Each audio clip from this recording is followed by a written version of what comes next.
إن الحمد لله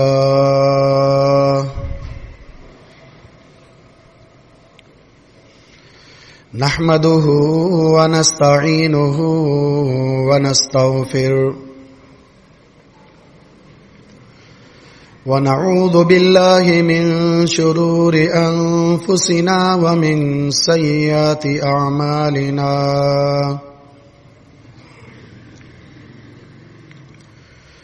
من يهده الله فلا مضل له ومن يضلله فلا هادي له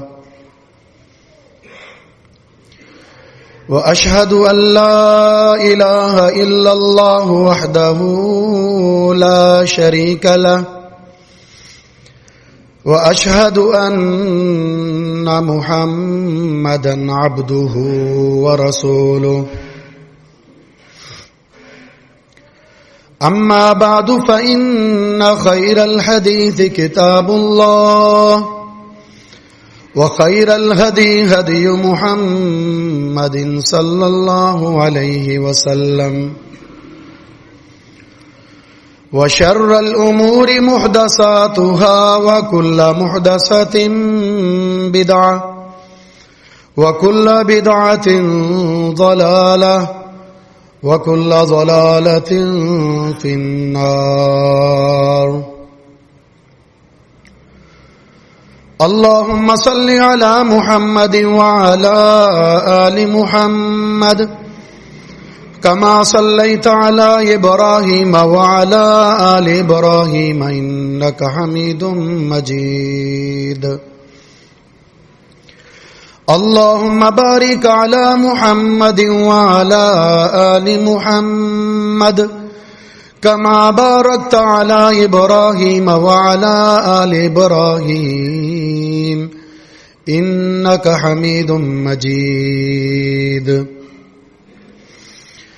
قال الله تبارك وتعالى في كلامه المجيد فأعوذ بالله السميع العليم من الشيطان الرجيم من همزه ونفخه ونفسه يا أيها الذين آمنوا اتقوا الله حق تقاته ولا تموتن إلا وأنتم مسلمون يا أيها الناس اتقوا ربكم الذي خلقكم من نفس واحدة وخلق منها زوجها وبث منهما رجالا كثيرا ونساء واتقوا الله الذي تساءلون به والأرحام إن الله كان عليكم رقيبا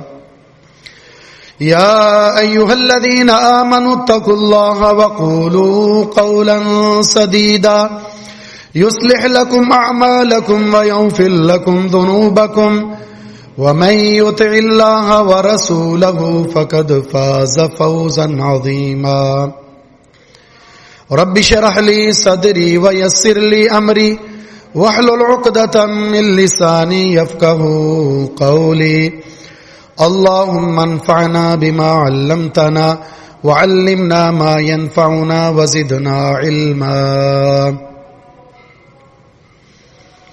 وقال تعالى في مقام آخر فمن زحزح عن النار وأدخل الجنة فقد فاز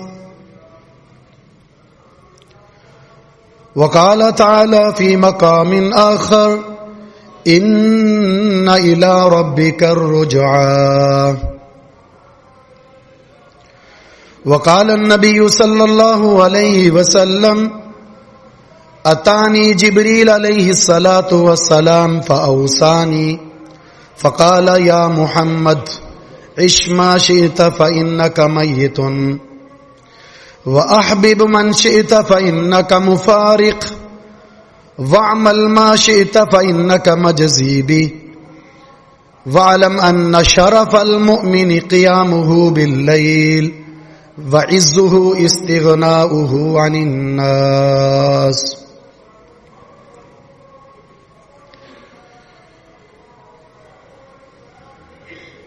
پیارے پیغمبر علیہ الصلاۃ والسلام کے پاس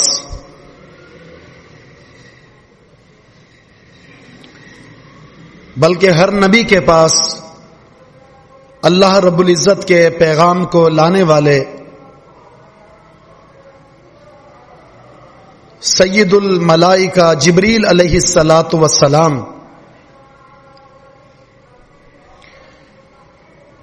جنہوں نے ہر شریعت کو امانت داری کے ساتھ نبی تک پہنچایا، جنہوں نے ہر نبی کے ماننے یا نہ ماننے والوں کو انجام تک پہنچتے ہوئے دیکھا، کامیابی اور ناکامی کے سارے اصول، سارے قانون، سارے دستور سے واقف،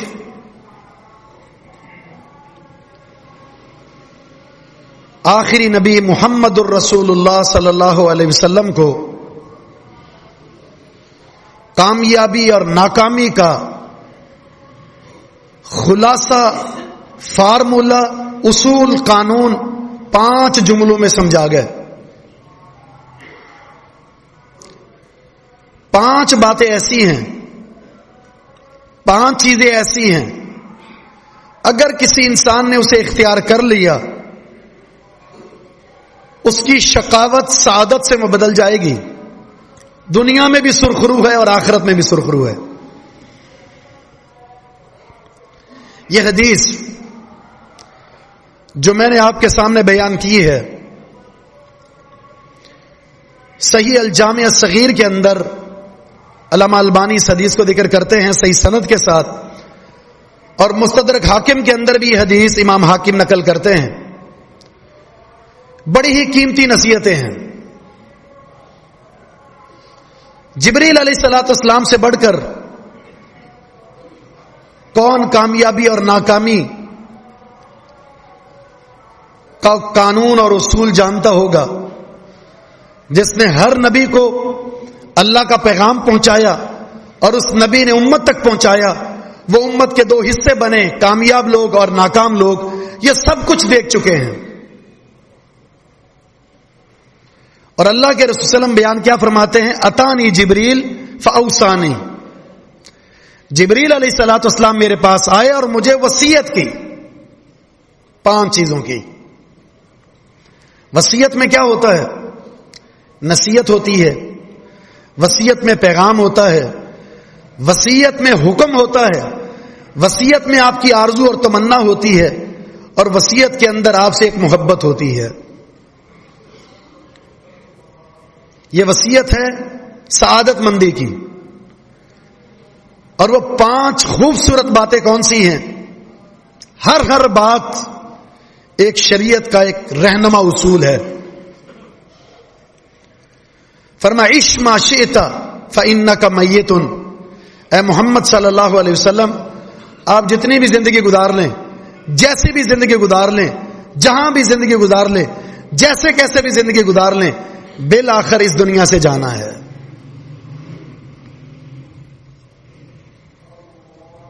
حیات آپ کی کیسی ہے؟ زندگی کیسی ہے؟ کس شعبے سے آپ تعلق رکھتے ہیں؟ آپ کا اٹھنا بیٹھنا کیسا ہے؟ آپ امیر ہیں، غریب ہیں، عربی ہیں، عجمی ہیں، خوبصورت ہیں، بدصورت ہیں، اعلیٰ نسب والے ہیں یا نسل میں ادنا حیثیت رکھتے ہیں، معاشرے میں آپ کا کوئی مقام ہے یا کوئی پہچان نہیں، آپ معروف ہیں یا اجنبی ہیں، جس بھی حالت میں جو بھی ہیں، انجام کار یہ ہے کہ آپ نے ایک دنیا سے جانا ہے۔ یہ جو خبر ہے نا کہ آپ نے چلے جانا ہے،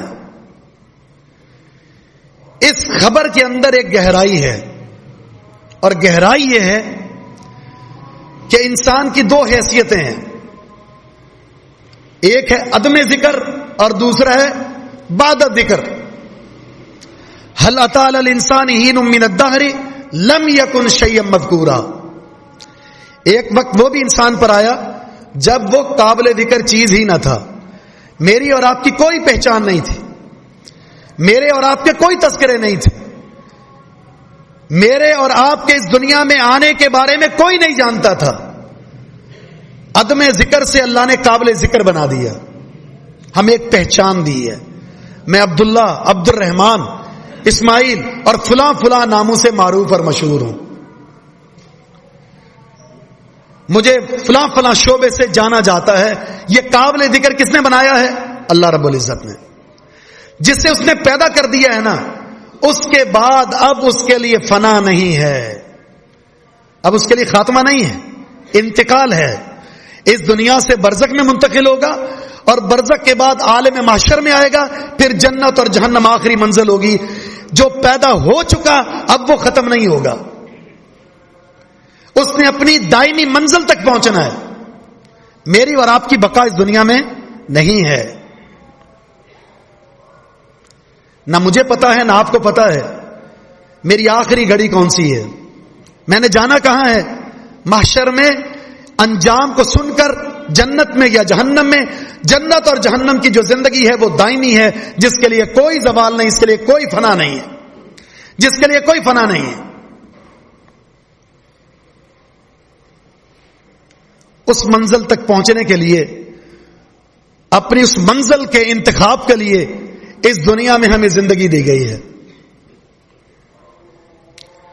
اب یہ زندگی دو طرح سے گزرتی ہے، اور یہ دو طرح کی زندگی گزارنے والوں کے بارے میں اللہ تعالیٰ نے سورۃ القاریہ میں، سورہ اعراف میں، دیگر جگہ پر اللہ تعالیٰ نے یہ دو پیغام رکھے ہیں. فَأَمَّا مَنْ ثَقُلَتْ مَوَازِينُهُ فَهُوَ فِي عِيشَةٍ رَاضِيَةٍ وَأَمَّا مَنْ خَفَّتْ مَوَازِينُهُ فَأُمُّهُ هَاوِيَةٌ. جس نے دنیا میں اپنے بینک بیلنس، دنیا کی شہرت، ترقی، حسن و جمال، اعلی شان گھر، بینک بیلنس، کوٹھی، گاڑی، اس سے زیادہ اپنے اعمال کے اندر جستجو اور محنت کی، ذخیرہ حسنات میں جستجو میں لگا رہا اور اپنے میزان کو اس نے عمل سے ثقیل بنا دیا.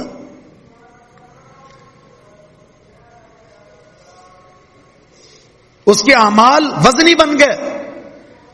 مقصد حیات کو جو سمجھے گا، مجھے اللہ نے کیوں پیدا کیا ہے، یہ جو زندگی ہے اللہ نے مجھے کیوں پیدا کیا ہے، یہ مقصد حیات کو جس نے سمجھ لیا اس کا میزان ثقیل ہوگا. اور جس کا میزان ثقیل ہوا، بھاری ہو گیا، اجر زیادہ ہوئے، عیشت راضیہ. دنیا میں تو درد آئیں گے، دنیا میں تکلیفیں آئیں گی، اپنی خواہشات کو مارنا پڑے گا، آبا و اجداد کی تقلید کو چھوڑنا پڑے گا، رسم و رواج کو چھوڑنا پڑے گا، نرم اور گرم بستروں کو چھوڑنا پڑے گا، اللہ کے سامنے جھکنا پڑے گا، اللہ کی عبادت کرنی پڑے گی، بہت سارے تعلقات کو منقطع کرنا پڑے گا، دشمنیاں برداشت کرنا پڑیں گی. یہ ثقل برداشت کریں گے، میزان ثقیل ہوگا اور آخرت کے اندر کوئی پریشانی نہیں ہوگی. عیشت راضیہ، پسندیدہ زندگی ہوگی. اور جس کا پیغام روح قبض کرتے وقت فرشتے کہیں گے، یا ایتھا النفس المطمئنہ ارجعی الی ربک راضیۃ مرضیہ فادخلی فی عبادی وادخلی جنتی. اے مطمئن نفس، بڑی تکلیفیں برداشت کی ہے تو نے، اللہ کی عبادت کے لیے بڑی محنت کی ہے تو نے، اپنے مقصد حیات کو سمجھ کر اس کی تکمیل کے لیے بڑا تو نے وقت لگایا ہے. اب اے نفس مطمئنہ باہر آ جا، پسندیدہ زندگی تیری نصیب ہے، پسندیدہ زندگی کی طرف نکل آ، اللہ کے نیک بندوں کی فہرست میں، جماعت میں، اور اس کی جنت میں داخل ہو جا.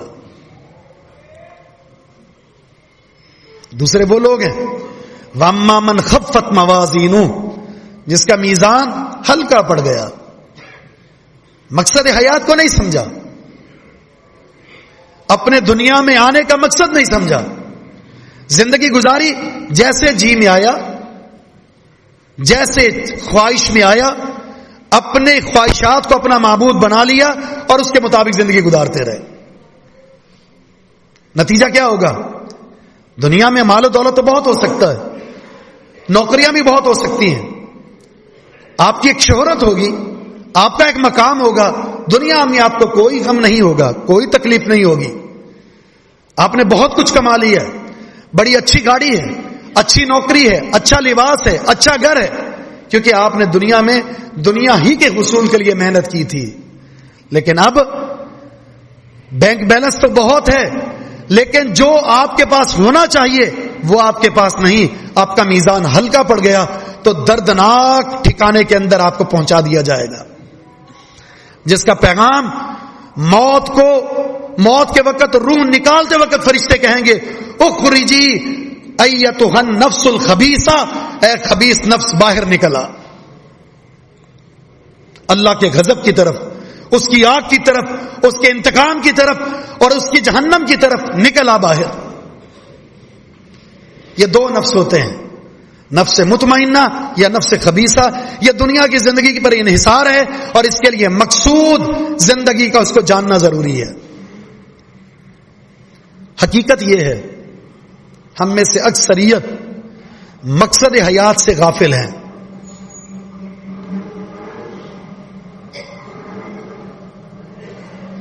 مقصد حیات کو اگر بھول جائے انسان تو اس کا مرتبہ کیا ہے؟ یہ ہے تو انسان، اپنے وجود میں تو انسان ہے، لیکن اپنی سیرت اور صورت، کردار اور گفتار میں کیا ہے؟ کمثل الحمار کمثل الکلب۔ اللہ نے کبھی اسے کتے کے ساتھ تشبیہ دی ہے اور کبھی گدھے کے ساتھ تشبیہ دی ہے۔ کیوں؟ مقصد حیات سے بے خبر ہے۔ وہ حدیث آپ نے بارہا سن رکھی ہوگی جس میں میرے اور آپ کے لیے ایک بہت بڑی تنبیہ ہے کہ جانور تو اپنے مقصد حیات کو سمجھتا ہے، لیکن اے انسان، تجھے اللہ نے بصیرت والا بنایا، بصارت والا بنایا، اللہ نے شعور والا بنایا، عقل مند بنایا، اللہ نے تیری رہنمائی کے لیے انبیاء بھیجے، علماء پیدا کیے، کتابیں لکھی گئی، کتابیں دی گئی، اس کے باوجود بھی اگر تیرے اندر شعور پیدا نہیں ہوا، مقصد حیات کو نہیں سمجھا، تو جانور سے بھی گھرا ہوا ہے۔ نبی علیہ السلام اپنا قصہ سناتے ہیں، ایک قصہ سناتے ہیں صحابہ کرام کو کہ ایک شخص، یہ صحیح مسلم کی حدیث ہے، وہ اپنی گائے پر، اپنے بیل پر سوار ہوا اور سوار ہونے کے بعد سفر میں ہے۔ تھوڑا سا وقت گزرا، بیل رکا اور اس گائے نے، اس بیل نے اپنے سوار کی طرف مڑ کر دیکھا اور اس سے کہا انا لم نخلق لہذا انما خلقنا للحرث، ہمیں اس سواری کے لیے پیدا نہیں کیا گیا، ہماری تخلیق کا مقصد، ان میں سے ایک مقصد جو ہے وہ کھیتی باڑی کے لیے ہم سے محنت طلب کرنا بھی ہے۔ تخلیق کا مقصد ہمیں سواری کے طور پر استعمال کرنا نہیں ہے، زراعت کے لیے، کھیتی باڑی کے لیے ہمیں استعمال کرو۔ صحابہ اکرام حیران ہو گئے، سبحان اللہ، ان البقرہ تتکلم، کیا گائے بھی بات کرتی ہے؟ تو نبی علیہ الصلوۃ والسلام نے فرمایا ہاں، میرا بھی ایمان ہے، میرے ابو بکر کا بھی ایمان ہے، میرے عمر کا بھی ایمان ہے۔ اس گائے کو پتا ہے، اس جانور کو پتا ہے میرا مقصد حیات کیا ہے، کس لیے مجھے پیدا کیا ہے، کس لیے مجھے پیدا کیا گیا ہے۔ ایک اور قصہ جس میں ایک بھیڑیا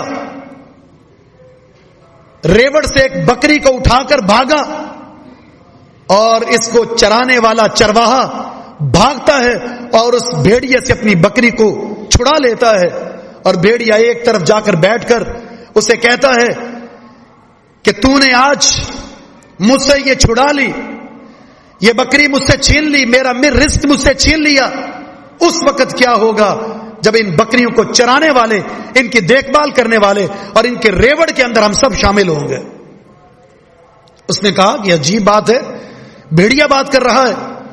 تو اس بھیڑیے نے کہا اس سے بھی زیادہ حیران کن بات یہ بتاتا ہوں کہ مدینہ کے اندر ایک نبی ہے، جو نبی تو مستقبل کی خبریں بتاتے ہیں، جو نبی قیامت کے احوال کے بارے میں خبر دیتے ہیں۔ نبی کے بارے میں، نبی قیامت کے بارے میں ایک جانور اطلاع دے رہا ہے، اپنا مقصد حیات بتاتا ہے جانور، نبی قیامت اور نبی کے پیغام بتاتا ہے جانور۔ اے انسان، اگر تجھے اپنے رب کی اس تخلیق کا مقصد معلوم نہیں، اپنے نبی کے بھیجنے کا مقصد معلوم نہیں، نبی کی تعلیمات کا مقصد معلوم نہیں، تو یقین جانیے قرآن کریم میں اللہ نے یہ جو آیات ذکر فرمائی ہیں، کمثل الحمار یحمل اسفارا کمثل الکلب، اور اسی طرح کہیں اللہ نے کمثل الانعام ذکر فرمایا ہے، اور کہیں اسفل السافلین کا ذکر فرمایا ہے، یہ انسان ہی کے بارے میں ہے جس کو اللہ نے فرمایا تھا لقد خلقنا الانسان فی احسن تقویم، ہم نے انسان کو بہترین ڈھانچے میں سے تشکیل دیا ہے، جسے اللہ فرماتا ہے ہم نے اپنے ہاتھ سے پیدا فرمایا ہے، جس کو یہ شرف دیا اپنے ہاتھ سے پیدا کر کے، جسے اللہ نے یہ شرف دیا اپنی خوبصورت پسندیدہ شکل پر اللہ نے پیدا کر کے، آج یہ انسان جانوروں سے کیسے مشابہت اختیار کر بیٹھا ہے، جانور جیسا کیسے ہو گیا ہے، اس کے پیچھے صرف ایک ہی بات ہے، اپنی زندگی کو بھلا بیٹھا، مقصد حیات کو بھلا بیٹھا، دنیا سے ایسا دل لگایا کہ دنیا کی محبت میں گرفتار ہو گیا، جو دھوکے کا سامان ہے، وہ جو آخرت کی زندگی ہے جو کبھی ختم ہونے والی نہیں ہے، اسے بھلا بیٹھا ہے۔ عش ما شئت فإنک میت، جیسے بھی زندگی گزار لیں، جہاں بھی زندگی گزار لیں، لیکن ہر صورت آپ نے مرنا ہی مرنا ہے۔ دنیا کی خوشی کے لیے میں اور آپ یہ جملہ اکثر کہتے ہیں، دنیا کی خوشی کے لیے بھی محنت کر رہا ہوں تاکہ بیوی بچوں کا معاش بہتر بنا سکوں، اپنے بچوں کے مستقبل کے لیے اتنی محنتیں کر رہا ہوں، حتیٰ کہ بڑھاپے کے اندر پہنچا ہوا انسان مزدوری کر رہا ہوتا ہے تاکہ اپنے بیوی بچوں کا، اپنے گھر والوں کا وہ معاش بہتر کر سکے۔ کتنی بڑی غفلت ہے۔ دو چیزیں ہیں، ایک ہمارا یہ وجود ہے جسم، اور ایک ہماری روح ہے۔ آج معاشرے میں فتنوں کے اندر گرفتاری کا عالم یہ ہو چکا ہے، میں اور آپ الا ماشاء اللہ سب کے سب اس جسم کی تازگی، اس جسم کے حسن کے لیے، اس جسم کو سلامت رکھنے کے لیے، اس جسم کی فکر مندی میں صبح اور شام محنت میں مصروف عمل ہے، لیکن اس روح کی بہتری کے لیے، جس روح کے اندر ہماری خوراک ایمان اور عمل صالح ہے، اس کی محنت کے لیے ہم کچھ بھی نہیں کر رہے ہیں۔ اور یہ بات حقیقت ہے، جب انسان دنیا سے ختم ہو جائے گا، قبر میں ڈالا جائے گا، اس جسم نے ختم ہو جانا ہے، یہ لہو بھی ختم ہوگا، یہ جلد بھی ختم ہوگی، یہ ہڈیاں بھی ختم ہوگی، ڈھانچہ ختم ہو جائے گا، وجود ختم ہو جائے گا، مٹی کھا جائے گی، لیکن جس چیز کو نہیں کھانا، جس چیز کے لیے بقا ہے، وہ ایمان ہے، وہ عمل صالح ہے، قبر اسے ختم نہیں کر سکتی، وہ قبر میں بھی آپ کے ساتھ ہے، محشر میں بھی آپ کے ساتھ ہے۔ کیا وجہ ہے؟ اس عمل صالح اور ایمان کی محنت اور جستجو میرے اندر نہیں ہے، اور دنیا کے اندر چند ساعت کے لیے، چند لمحوں کے لیے زندگی گزارنے کے لیے میں اتنا مصروف عمل ہوں، نہ صبح دیکھتا ہوں، نہ شام دیکھتا ہوں، نہ رات دیکھتا ہوں، نہ جائز دیکھتا ہوں، نہ ناجائز دیکھتا ہوں، نہ صحیح دیکھتا ہوں، نہ غلط دیکھتا ہوں، نہ حرام نہ حلال، بس دنیا کے اندر مجھے ایک منصب چاہیے، ایک مقام چاہیے، ایک عہدہ چاہیے، پیسے چاہیے، اچھا گھر چاہیے، اچھی گاڑی چاہیے، اچھے بینک بیلنس چاہیے، اچھا نام چاہیے، اس کے لیے سب کچھ کر گزرتا ہوں۔ لیکن مرنے کے وقت جب انسان وصیت لکھ رہا ہوتا ہے، وصیت کے اندر جو الفاظ ادا کر رہا ہوتا ہے، اس میں سب کچھ ذکر کرتا ہے سوائے اپنے، اس کے لیے جتنا کچھ کمایا ہوتا ہے اپنے لیے کچھ بھی نہیں ہوتا اس وصیت کے اندر، کرے یا نہ کرے، اگر وصیت کرتا ہے اس کے اپنے لیے اس میں کچھ نہیں، سب کچھ اہل و عیال کے لیے، اسے اتنا دے دینا، اسے اتنا دے دینا جس کے لیے اس نے 60 سال لگائے، 50 سال لگائے، 70 سال لگائے۔ اس کے لیے کیا ہے؟ اس کے اپنے لیے کیا ہے؟ نبی علیہ السلام کا یہ فرمان، جب انسان مرتا ہے، اذا مات الانسان انقطع عنہ عمل الا من ثلاث، جب انسان کا انتقال ہوتا ہے عمل منقطع، ختم ہو گیا سب کچھ، 3 چیزیں تو باقی ہیں اس کے لیے، اور وہ 3 چیزیں کیا ہیں؟ خلاصہ یہ ہے ایمان اور عمل صالح، ایمان اور عمل صالح، بس یہ باقی ہے۔ اور یہ کیا ہے؟ اس کی روح کی خوراک، اور انسان اسی وجہ سے انسان ہے، انسان کا شرف اس روح کی خوراک کے ساتھ ہے۔ اگر روح کو وہ خوراک نہ دی جائے جو مطلوب ہے، جو اللہ نے ہم سے تقاضا کیا ہے، تو انسان بس صرف ایک چمڑا ہے، گوشت کا ٹکڑا ہے، اس سے زیادہ اس کی کوئی حیثیت نہیں، بلکہ اللہ رب العزت کے اس کلام کے مطابق بل ہم اضل، یہ جانور سے بھی گرا ہوا ہے۔ جانور کے پاس 3 چیزیں ہیں، 3 ٹارگٹ ہیں، کھانا پینا، سو جانا آرام کرنا اور اپنی خواہشات کو پورا کرنا، اس سے زیادہ کچھ بھی نہیں ہے. وہ کھاتا پیتا ہے، تھک جائے تو آرام کرتا ہے اور اس کے بعد اپنی خواہشات کو پورا کرتا ہے. یہ جانور ہے جسے اللہ نے صاحب بصیرت نہیں بنایا، جسے اللہ نے علم نہیں دیا، جس نے وہ شعور نہیں دیا جو ایک انسان کو ہے، جس کے لیے اللہ نے کوئی رہنما نہیں بھیجے، جس کے لیے اللہ نے کوئی داعی اور مبلغ مقرر نہیں کیے.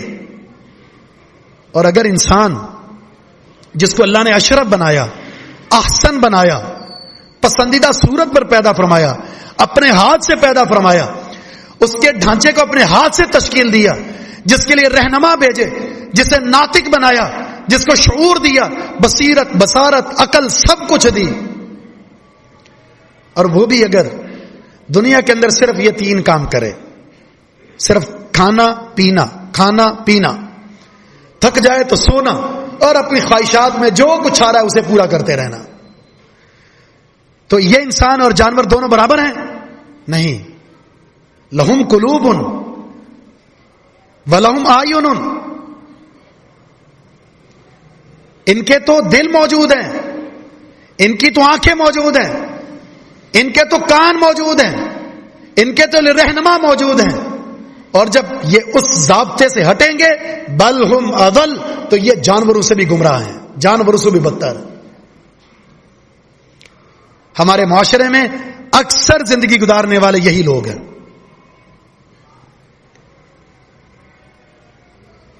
آج ہمیں خوف و ہراس ہے بیماری سے. فاصلہ رکھیے، ماسک پہنیے، ہاتھ بار بار دھوئیے. شرعی تقاضے ہیں، احتیاطی تدابیر اختیار کرنی چاہیے، معیوب بات نہیں ہے، اختیار کریں. لیکن یہ تدابیر،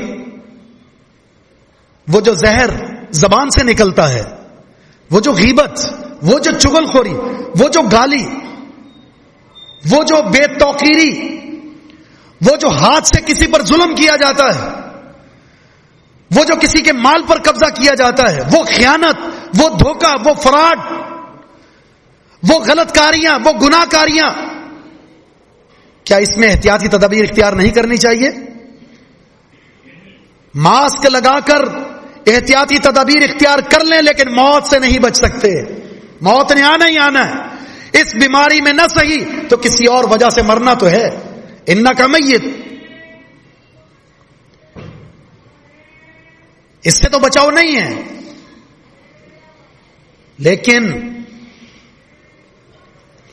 جو مراحل ہم نے طے کرنے ہیں اس مرنے کے بعد، قبر کا معاملہ اور برزخ اور محشر کا معاملہ، یہ جواب دہی بہت خطرناک ہے. سمجھدار وہ انسان ہے جو بچاؤ کے لیے محشر میں اور برزخ میں جو سوالات ہوں گے احتیاطی تدابیر اس دنیا میں اختیار کرتا ہے. کل نفس ذائقۃ الموت وانما توفون اجورکم یوم القیامہ فمن زحزح عن النار وادخل الجنۃ فقد فاز. ہر نفس سے مرنا ہے، ہر نفس سے ختم ہونا ہے، اور تمہیں تمہارے عمل کا نتیجہ دیا جائے گا. جسے جہنم سے بچا کر جنت میں داخل کر دیا گیا یہ کامیاب ہے. کسی بیماری میں مبتلا ہوا، دنیا سے چلا گیا، کوئی بات نہیں، جانا ہر ایک نے، لیکن کامیابی کا انحصار اچھی زندگی پر ہے، اچھی موت پر ہے. اچھی زندگی، اچھی موت یہ طے کرے گی قبر اور محشر کے معاملے کو. انما الاعمال بالخواتیم، رسول اللہ صلی اللہ علیہ وسلم کا فرمان ہے، عمل کا جو انجام کار جو دیکھا جائے گا وہ خاتمے کے ساتھ ہے. آپ کا خاتمہ کیسے ہوا؟ آپ اس دنیا سے اٹھے ہیں، اڑتے وقت آپ کا کردار کیسا تھا، آپ کی سیرت، آپ کی صورت، آپ کا عمل، آپ کا قول کیسا تھا، اس پر آپ کے معاملات طے ہوں گے. اختتام اچھا بنانا ضروری ہے. اور اختتام اچھا کب بنے گا؟ عمل صالح سے. اور عمل صالح زندگی کا وہ حصہ ہے جس سے اللہ محبت کرتا ہے، عطا فرما دیتا ہے. جامع ترمذی کی حدیث ہے، رسول اللہ صلی اللہ علیہ وسلم کا فرمان ہے، اذا اراد اللہ بعبده الخیر استعملہ، جب اللہ اپنے بندے سے پیار کرتا ہے، محبت کرتا ہے، بلائی کرنا چاہتا ہے، اللہ اس کو استعمال کرتا ہے. صحابہ نے پوچھا کیف یستعملہ یا رسول اللہ، اے اللہ کے رسول، پروردگار اپنے اس بندے کو استعمال کیسے کرتا ہے؟ فرمایا یوفقہ لعمل صالح قبل الموت، موت سے پہلے عمل صالح کی توفیق عطا فرما دیتا ہے.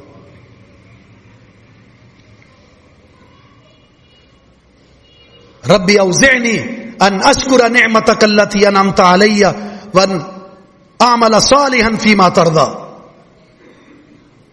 دعا جو قرآن میں موجود ہے، عمل صالح کی دعائیں کرنی چاہیے، رب العالمین سے عمل صالح کی توفیق کا سوال کرنا چاہیے. یا مقلب القلوب ثبت قلبی علی طاعتک. اختتام کب ہو جائے کوئی نہیں جانتا.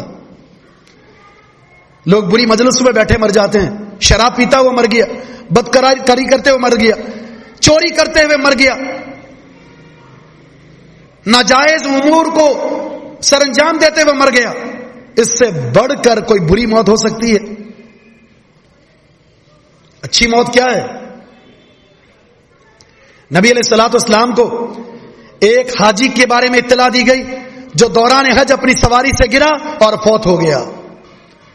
نبی علیہ السلام نے فرمایا اسے غسل دو، انہی 2 چادروں میں اسے کفن دینا، اس کے سر کو نہ ڈانپنا، اس کو خوشبو نہ لگانا، کیونکہ یہ حج کی صورت میں مرا ہے اور حج کرنے کے دوران نہ خوشبو لگائی جاتی ہے نہ سر کو ڈانپا جاتا ہے.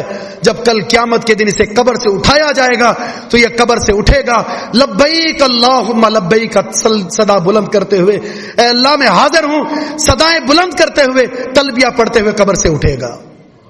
اس سے بڑھ کر خوبصورت کیا موت ہو سکتی ہے؟ قرآن پڑھتے ہوئے کوئی فوت ہو جائے، سجدہ کرتے ہوئے فوت ہو جائے، اللہ کے گھر میں انتقال ہو، نماز پڑھنے کے لیے آ رہا ہے یا نماز پڑھ کے جا رہا ہے، طلب علم کے لیے آ رہا ہے یا طلب علم کے ساتھ جا رہا ہے، اللہ کی راہ میں موت یہ عظیم موت ہے. یہ زندگی کا خاتمہ ایسا خاتمہ ہے جو آپ کے آخرت کے خاتمے کو، آپ کے آخرت کے انجام کو طے کرے گا اور عیشت راضیہ کو طے کرے گا.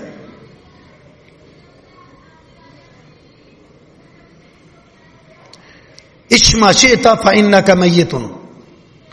جیسے بھی زندگی گزار لیں، آپ نے مرنا ہے. اور موت کے تعلق سے یہ 3 باتیں یاد رکھیں کہ موت کے اندر بے رحمی کے تعلق سے یہ 3 امور ہیں. متى تکون، این تکون اور کیف تکون. موت کب آئے گی کوئی نہیں جانتا، کیف تکون کیسے آئے گی کوئی نہیں جانتا، این تکون کس جگہ آئے گی کوئی نہیں جانتا. اور اس کے لیے ایک لفظ استعمال ہوا بغتہ، آئے گی بھی اچانک. قبرستان کے باہر لگا ہوا ہے کہ صرف بوڑھوں کا انتقال ہوگا، بالکل نہیں. ہمارے سامنے نوجوان، ہمارے سامنے بچے، ہمارے سامنے چند دن کی زندگی گزارنے والے، وہ بھی اس دنیا سے رخصت ہو رہے ہیں. دنیا میں آنے کی ترتیب ہے لیکن جانے کی کوئی ترتیب نہیں. بوڑھا باپ موجود ہوتا ہے، اس کی جوان اولاد چلی جاتی ہے. اینما تکونوا یدرککم الموت. جہاں کہیں بھی چلے جائیں اس موت نے آپ تک پہنچنا ہے. این المفر، بھاگ کر کہاں جائیں گے؟ کس کے پاس جانا ہے؟ موت سے بچاؤ کا کوئی راستہ ہے؟ بالکل نہیں. ان الموت قل ان الموت الذي تفرون منه فانه ملاقيكم. اے پیغمبر ان سے کہہ دیجئے جس موت سے بھاگ رہے ہو، جس موت سے بچنے کے لیے یہ انتظامات کر رہے ہو، کوئی محفوظ پناہ تلاش کر رہے ہو، فَإِنَّهُ مُلَاقِيكُمْ، وہ تمہیں پہنچ کر رہے گی.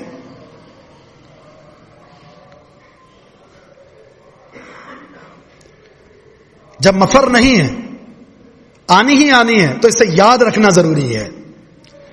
ایک صحابی نے رسول اللہ صلی اللہ علیہ وسلم سے 2 سوال کیے. عبداللہ بن عمر کہتے ہیں ایک انصاری نے رسول اللہ صلی اللہ علیہ وسلم سے 2 سوال کیے. پہلا سوال یہ تھا اہل ایمان میں عقل مند کون ہے؟ اور دوسرا سوال یہ ہے اہل ایمان میں افضل کون ہے؟ تو آپ نے فرمایا افضل احسنہم اخلاقا، جس کا اخلاق اور کردار سب سے خوبصورت ہو۔ شریعت کے اندر لفظ حسن جس کو ہم اپنے ظاہری وجود پر استعمال کرتے ہیں، شکل اچھی ہونی چاہیے، لباس اچھا ہونا چاہیے، گھر اچھا ہونا چاہیے، دکان اچھی ہونی چاہیے، نوکری اچھی ہونی چاہیے، یہ اچھائی دنیا کے لیے استعمال کرتے ہیں، لیکن شریعت نے ہم سے تقاضا کیا ہے عبادات میں، الذی خلق الموت والحیات لیبلوکم ایکم احسن عملا۔ من توضا فاحسن الوضوء اذا ذبحتم فاحسنوا الذبح اذا قتلتم فاحسنوا القتل ان تعبد اللہ کأنک تراہ۔ ساری چیزیں عبادات کے اندر جو ہم سے مطلوب ہیں وہ یہ ہے کہ خوبصورت کر کے عبادت کو سر انجام دیا جائے۔ پوری عبادات جب اچھے طریقے سے ہوگی، خوبصورت سے ہوگی، آپ کا کردار، آپ کی گفتار، آپ کی زبان سے نکلنے والے جملے سارے کے سارے اگر وہ خوبصورت ہوئے جو اللہ کی مرضی اور چاہت کے مطابق ہیں، اس کو حسن اخلاق کہتے ہیں۔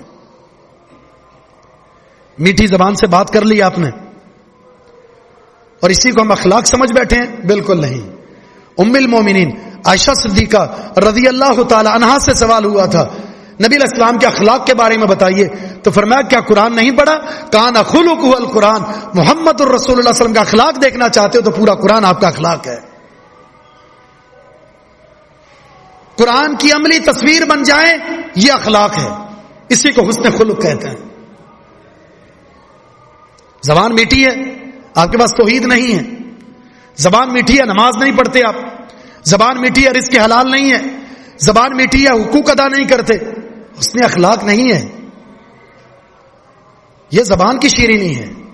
حسن اخلاق پوری شریعت کے دائرے کے اندر اپنے آپ کو داخل کرنا ہے، اس کو حسن اخلاق کہتے ہیں، اسی کو حیا کہتے ہیں۔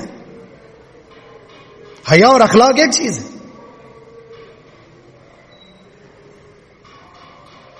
دوسرا سوال، عقل مند کون ہے؟ تو نبی علیہ السلام نے عقل مندی کے تعلق سے دو باتیں بیان فرمائی ہیں۔ عقل مند دیکھنا چاہتے ہو، مومن عقل مند، وہ دو چیزیں اس کے اندر ہوں گی۔ اکثرہم للموت ذکرن، وہ موت کو بہت یاد کرتا ہوگا، اسے اپنا مرنا یاد آتا ہوگا۔ اس حالت میں مر جاؤں کہ اپنے رب کے سامنے سوال کا جواب دینے کا اہل ہوں؟ جوانی کہاں گزاری، عمر کہاں گزاری، رزق کہاں سے کمایا، کہاں خرچ کیا، علم پر عمل کتنا ہے، ان جوابات، ان سوالات کا جواب دینے کی پوزیشن میں ہوں اگر اس حالت میں مر جاؤں؟ احتساب، وہ اپنے آپ کو شرمندہ کرتا ہے۔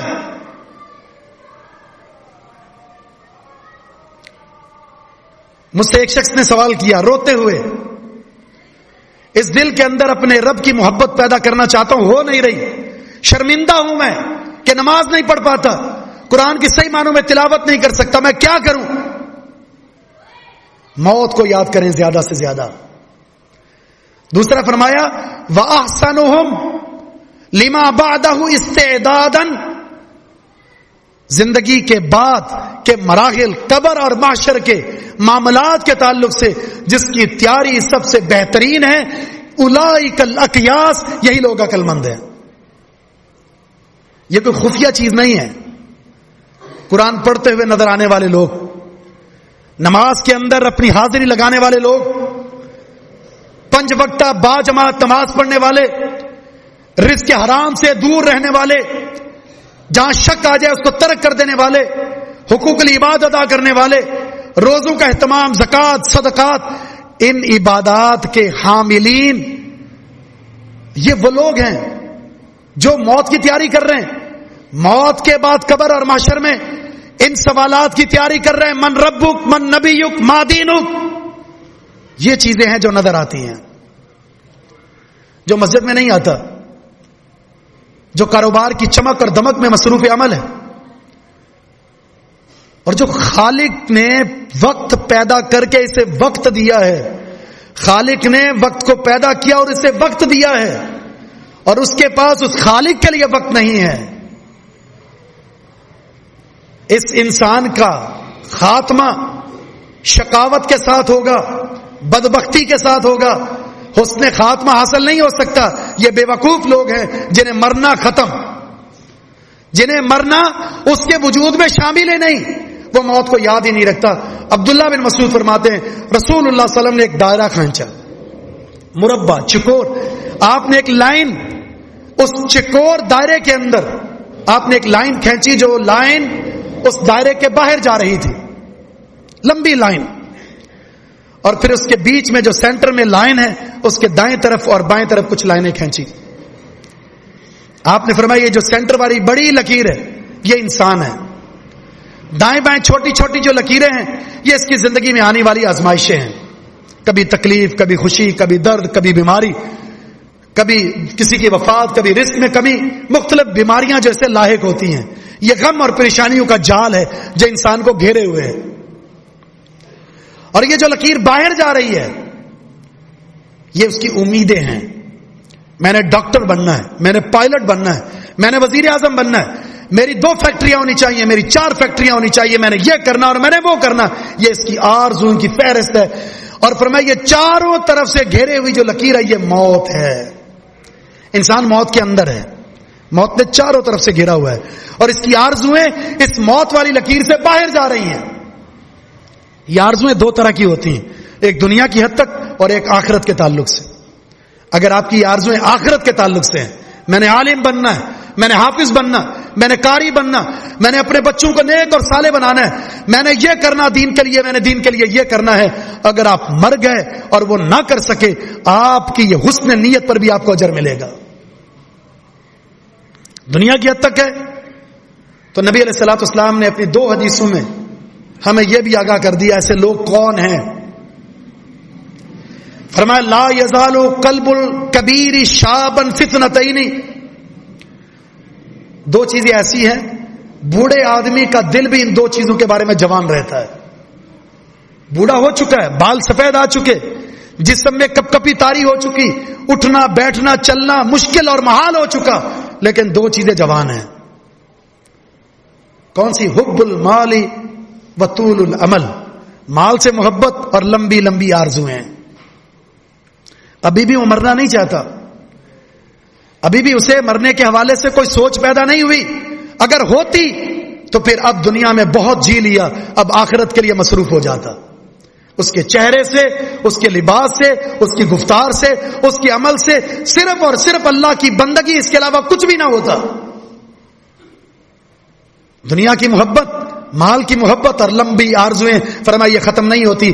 ایک اور حدیث میں آپ نے فرمایا یکبر ابن آدم و یکبر معه اثنان، ابن آدم بڑھتا چلا جاتا ہے اور ساتھ میں 2 چیزیں بھی بڑھتی چلی جاتی ہیں، طول المال یا حب المال و طول العمر، مال کی محبت اور لمبی عمر کی آرزو، مجھے لمبی عمر چاہیے، ابھی میں نے نہیں مرنا، 70 سال 80 سال ہو چکے ہیں، اور حدیث میں آتا ہے جسے 60 سال کی عمر مل جائے، 60 سال اور 70 سال کے بیچ میں اس امت محمدیہ کی عمر کا اکثر کا ٹارگٹ ہے، بہت ہی قلیل تجاوز کریں گے۔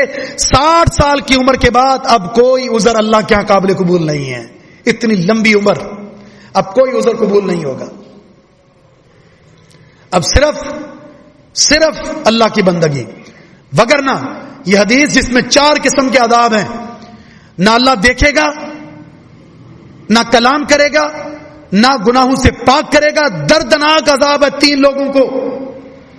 ان میں سے ایک شیخ زانن، وہ بوڑھا انسان جو بڑھاپے کی حالت میں برائی سے باز نہیں آتا۔ اب تو دنیا ختم ہو چکی اس کی، اب تو خواہشات ختم ہو چکی، اب تو اللہ کے بارے میں سوچنا چاہیے، اب تو اپنی موت کو یاد کرنا چاہیے جو سر پر آ چکی، اس کی علامات ظاہر ہو چکی۔ فرمایا اگر اس بڑھاپے میں بھی کوئی بد کرداری والا عمل کرتا ہے تو یہ 4 قسم کے عذاب کا سامنا کرنا پڑے گا۔ دوسرا بادشاہ جو اپنی رعیہ سے جھوٹ بولتا ہے، تیسرا وہ فقیر جو کبر کرتا ہے۔ یہ 3 قسم کے لوگ ہیں جن کے پاس گناہ کا جواز نہیں ہے، جھوٹ کا جواز نہیں، کبر کا جواز نہیں، برائی کا جواز نہیں، پھر بھی یہ برائی کا ارتکاب کرتے ہیں۔ یہ 4 قسم کا دردناک عذاب انہیں ملے گا۔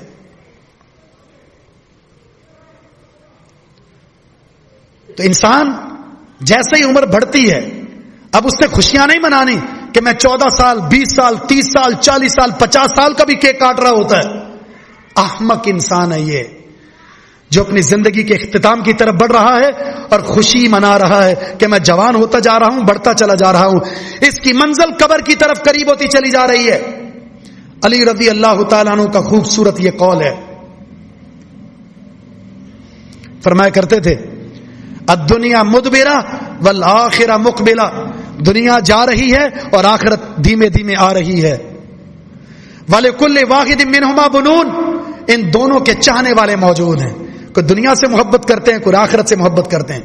فَكُونُوا مِنْ أَبْنَاءِ الْآخِرَةِ, میں تمہیں نصیحت کرتا ہوں آخرت والے بن جاؤ, آخرت کے چاہنے والے بن جاؤ. موت کو یاد کرو, مرنے کے بعد مراحل کو یاد کرو, قبر کے سوالات, آخرت کے سوالات کو یاد کرو. تم نے اللہ کے سامنے پیش ہو کر ایک ایک گھڑی کا حساب دینا ہے. وَلَا تَكُونُوا مِنْ أَبْنَاءِ الْآخِرَةِ, دنیا کے چاہنے والے مت بننا.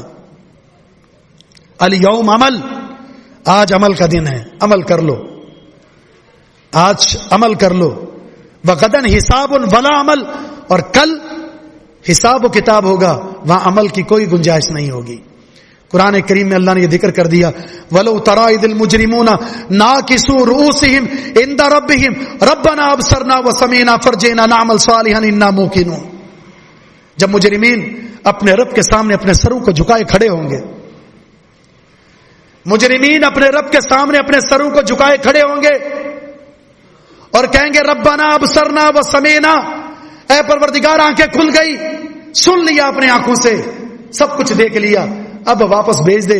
انا موقنون, ہم یقین کرنے والے ہیں, اب تو عمل کر کے آئیں گے, آئیں گے آخرت کے چاہنے والے بن کر آئیں گے, دنیا سے نفرت کرنے والے بنیں گے. لیکن اللہ کیا فرمائے گا قال اخسؤ فیھا ولا تکلمون, دفع ہو جاؤ, آج بات مت کرنا. اللہ کا غضب اس قدر زیادہ ہوگا, نہ اس سے پہلے اللہ اتنا غضبناک ہوگا, نہ اس سے پہلے اللہ تعالیٰ, نہ اس کے بعد ہوگا. قرآن دستور حیات ہے, اس کی ہر خبر ایسے ہی ہے جیسے آنکھ سے دیکھ لیا. وہ مراحل بیان کر دیے گئے ہیں, قبر میں کیا ہوگا, محشر میں کیا ہوگا. عقل مند وہ انسان ہے جو جبریل علیہ الصلوۃ والسلام کی یہ نصیحت عش ما شئت فإنک میت, زندگی جیسے بھی گزار لو, مرنا ہی مرنا ہے, لیکن اچھی زندگی گزارو گے, با مقصد زندگی گزارو گے, اپنے اعمال صالحہ کے ذریعے میزان کو بھر دو گے, اپنا میزان ثقیل کر دو گے. عیشۃ راضیہ, آخرت میں کامیاب والی زندگی ہے. اگر دنیا کے اندر اپنے بینک بیلنس بھرتے رہے اور آخرت کے لیے کچھ بھی نہ کیا تو میزان ہلکا پڑ گیا. جب میزان ہلکا پڑا تو وہ بربادی کی زندگی ہوگی, جہنم والی زندگی ہوگی, انتقام والی زندگی ہوگی, غضبناک والی زندگی ہوگی, اور وہ زندگی کسی کے لیے قابل برداشت نہیں ہو سکتی. تو موت ایک اٹل حقیقت ہے. زندگی صرف اس لیے دی گئی ہے کہ موت کے پل کو کراس کر کے آخرت کے مراحل کے اندر اللہ کی رضا کو حاصل کر لیا جائے. بس اللہ کی رضا کے حصول کے لیے محنت کرنے کی یہ جگہ ہے. اس جگہ میں اللہ کو راضی کرنے کی جستجو کرنی ہے, عبادات کے ذریعے, قرآن کے ذریعے, تلاوت کے ذریعے. شیطان کی یلغار ہے جو اللہ کی رضا اور تقرب سے دور کرنے کے لیے جال بچھا چکی ہے. بالخصوص نوجوان مساجد کی زینت بنے, ان کے ہاتھ میں جس قدر موبائل ہوتا ہے اس قدر قرآن ہونا چاہیے. رزق حلال کا اہتمام کریں, اچھی مجلسوں کو اختیار کریں, طلب علم کا شوق پیدا کریں, قرآن کے فہم کا شوق پیدا کریں. یہ زندگی اسی چیز کے ساتھ حسین بنے گی, وگرنہ انسان اپنی تباہی اور اپنی بربادی کو اپنے ہاتھوں سے وہ مقدر کر لیتا ہے. اللہ سے دعا ہے کہ رب العالمین ہمیں صحیح معنوں میں احسن زندگی گزارنے کی توفیق عطا فرما دے, حسن اخلاق کو اور اپنی عبادت کو حسین بنانے کی توفیق عطا فرما دے, اپنے میزان کو ثقیل کرنے کی توفیق عطا فرما دے. اجر کا جو سلسلہ ہے اپنے اعمال صالحہ کے ذریعے, اس سے اپنے جو میزان ہے اس کو بھرنے کی اللہ توفیق عطا فرما دے. وما توفیق الا باللہ, وآخر دعوانا ان الحمد للہ رب العالمین.